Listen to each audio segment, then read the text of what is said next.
ചേട്ടന്റെ ഉപദ്രവം പോരാഞ്ഞിട്ടോ? ഞാൻ എല്ലാം അറിഞ്ഞു. ചേട്ടന് സുധ തെറ്റിദ്ധരിച്ചിരിക്കുന്നു. ജയിലിൽ നിന്ന് വന്ന ചേട്ടൻ, പ്രാന്താശുപത്രിയിൽ നിന്ന് വരുന്ന അനുജത്തി, എന്തൊരു കുടുംബം! നിങ്ങൾക്കൊക്കെ ഇതിനകത്ത് എന്ത് കാര്യം? ഒരു പഴയ ബന്ധത്തിന് ഇത്രയും വലിയ ശിക്ഷയോ? സുധ എന്താണ് ഈ പറയുന്നേ? എന്റെ അച്ഛനെ കൊന്ന നിന്റെ ചേട്ടനെ ഞാൻ ഉപേക്ഷിച്ചു. നിങ്ങളുടെ അച്ഛനെ എന്റെ ചേട്ടൻ കൊന്നുവല്ലേ? ചേട്ടൻ ജയിലിൽ അനുഭവിച്ച വേദന ഓർക്കുമ്പോൾ ഇല്ല, മരിച്ചുപോയ ഒരാളുടെ ആഗ്രഹത്തിനായി ജീവിച്ചിരിക്കുന്നവരെ ബലി കഴിക്കാൻ ഞാൻ ഇനി സമ്മതിക്കില്ല. സുധ ഓർക്കുന്നുണ്ടോ?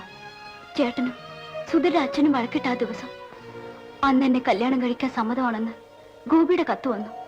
അതുടനെ ചേട്ടനെ കാണിക്കാനായി പെയ്തുകൊണ്ടിരുന്ന മഴ പോലും വകവയ്ക്കാതെ ഉടനെ പുറപ്പെട്ടു.